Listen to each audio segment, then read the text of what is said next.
Absolutely. Well, it's a privilege to be here anyway, first off, thank you. I do love sitting down with Hope, and in fact Hope was one of the first organisations I came to when we first started DART.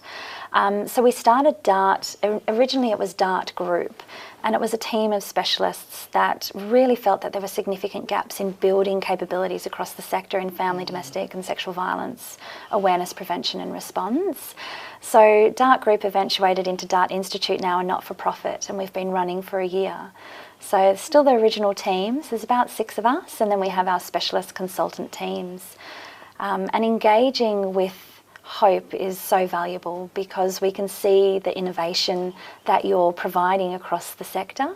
So one of our things that we do deliver is training to your organisation, but we also service many not-for-profit organisations across WA. We've reached every region in WA as well as government and corporates. I feel that with any progress we need to have integrative and collaborative practice. We won't succeed in ending gendered violence within the generation that we want to unless we do. But what that does require is multiple strategies across multiple levels and really targeting the 4 pillars of the national plan equally, which is early intervention, prevention, primary prevention as well, response and that recovery and healing. So we have a long way to go, but I feel that the wheels are starting to move and gain momentum, so much so that we're starting to look at even what does an entity look like for family violence training moving forward.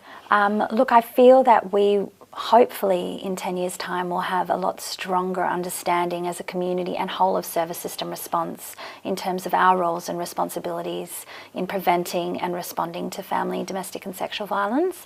I also feel that primary prevention needs to be a heavy focus here in WA, and more longitudinal studies with primary prevention.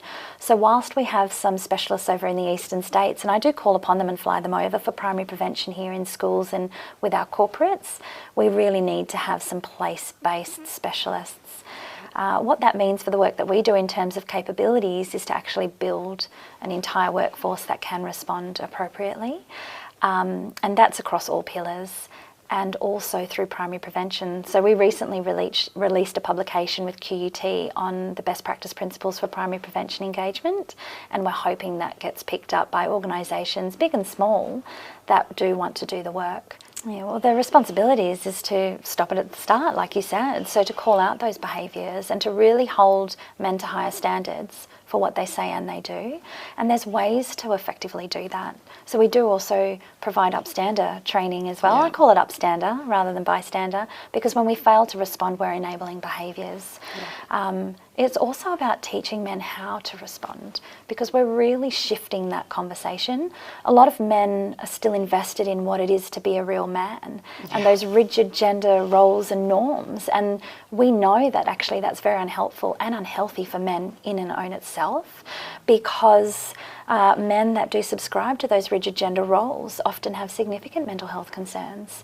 They often have addiction problems as well. So we do need to be able to tackle it, not just for the protection of women and women's safety and well-being, but also for men and men's well-being. I genuinely believe that throwing money at a problem is not going to support or help. It's a short-term fix for a long-term issue. For me, I genuinely believe if we have a needs-based, place-based assessment model, which other countries use, we could definitely start seeing significant impact. And what that means is eliminating competitive tendering. It's working holistically and collaboratively and integratively together. It's whereby we have access to systems that evaluate the needs of the services that are required in specific regions and fund them adequately. At the moment, we've got a lot of women's refuges under-resourced. Even with the additional funding that has come through, it's never going to be enough. But how do we then demonstrate exactly how much each service needs to be able to ensure the effective response within those regions? And I feel needs-based assessment is. We do it with NDIS. Yeah, we do it with the Department of Education. Why can't we do it with the family violence and sexual violence sector?